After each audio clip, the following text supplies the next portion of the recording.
Now, prior to his meteoric political rise, Presiden Joko Widodo used to own a furniture business in Surakarta, Central Java. And many of his neighbors did not expect that he will ascend to the highest office in the land. And now let's take a look at his humble beginnings. Dia itu biasa-biasa saja, masyarakat di sini juga biasa bergaul di daerah.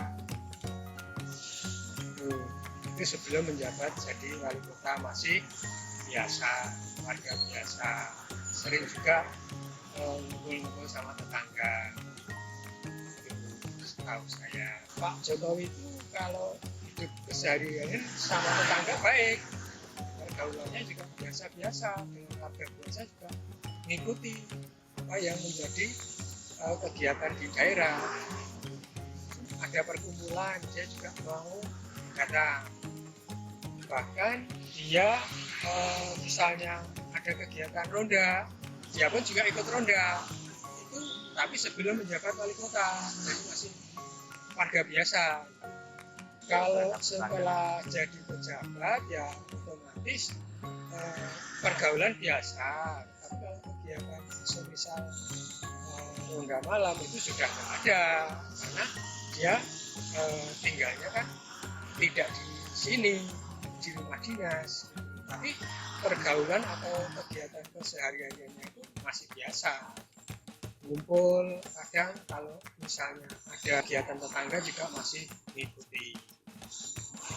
Misalnya pas kebetulan beliaunya itu pulang, itu ada kegiatan misalnya tetangga yang meninggal, dia itu juga ikut takziah ke masyarakat.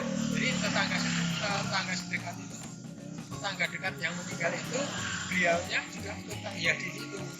Walaupun sudah menjabat sebagai presiden. Sudah, dia sudah jadi presiden, bahkan penjagaan di situ ketat, dia sempat berobos portal. Ya. Jadi yang dijaga di jalan, dia mau takziah itu malah berobos portal sama Pak RT, sama-sama itu. Kalau setelah jadi presiden, setahu saya juga masih biasa, masih seperti dulu, tidak ada perubahan. Dia juga masih mau bertanggang ke tetangga-tetangga dan masih mau menegur tetangga-tetangga yang dekat sini. Kalau pas Idul Fitri itu dulu pernah diadakan open house di aula sewaktu yang masih sugeng. Nah, dia sudah menjadi presiden. Nah, jadi itu juga warga sekitar juga diundang ke situ. Bahkan pernah membagikan sembako di gedung Sabah Buana. Pak itu kalau sebelum menjabat itu ya Mas, itu waktu masih di rumahnya itu anak-anak sering jajan tempat ibu. Bapak itu senengnya nasi bandeng sama rendang-rendangan di bahan. Sama Mbak Ayang, Mas Gibran, jajan berdua, kadang bertiga sama Mas Kaisar. Terus Bapak orangnya baik, ya ramah sama semua tetangga sini. Itu juga udah lama di sini Mas, jualan. Dulu waktu beli sama pembantunya, yang ke pembantunya. Mungkin sifatnya ya, kalau kita orangnya lama sama semua tetangga sini, kalau ada kerepotan apa, jadi Bapak melayar itu pasti pulang. Ya sama semua, sama tetangga kiri kanan sini. Sebenarnya tetap ramah sama orang-orang sini. Kalau pas lewat warung sini pas pulang itu ya melambaikan tangan. Ya Pak, senang Mas. Kenapa itu? Warungnya ramai. This is, it was his people, now also a part of the Indonesian community. But, in the first hour, we had the chance to have an interview and discussion with the president of Monash University right here in Jakarta. But now I want to ask Rory, because if you don't know, he's actually, Rory has been, very close with the president when Back he was, then, years back ago, then when he yeah. was the mayor. But how is it, working with now as the head state of our country? Has he been the same as he was before?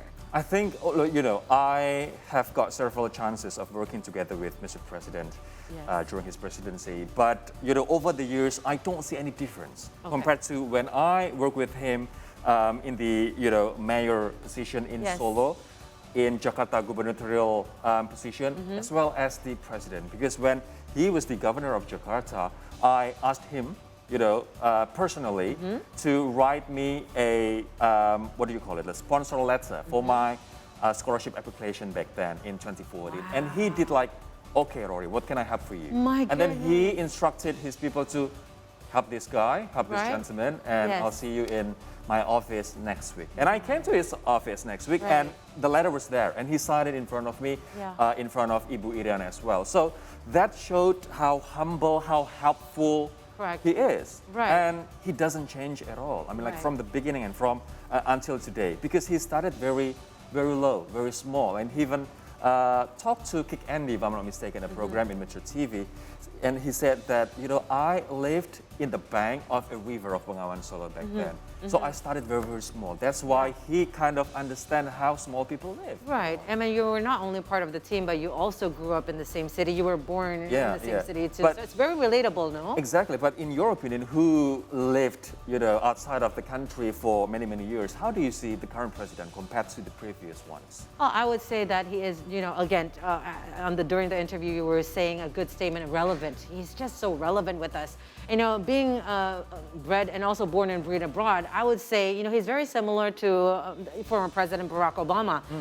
Very close to the people and whatnot. Go, Jokowi likes to say, bulusukan. Yeah, Bapak Jokowi yeah. likes to do bulusukan. And he did the same thing too. And I think, that is the most important thing when you are relevant to your people. When your people can be close to you. Yeah. And that plays a significant part, especially because when you're listening to the voices and the opinions of your people, then you can direct the nation itself and cater to the people, because that's what a Exactly. leader should do: cater to its station, cater to its And people. once you are a humble person, power will not get rid of you from the ground, right? Right. Will make you grounded. Yes, and make really, humble as well. the sponsorship letter, if I were you, Yeah. I would put it in my house and put it and frame it. It's going to be a momentum. Yes, I will do that. as It's a well. legacy for you.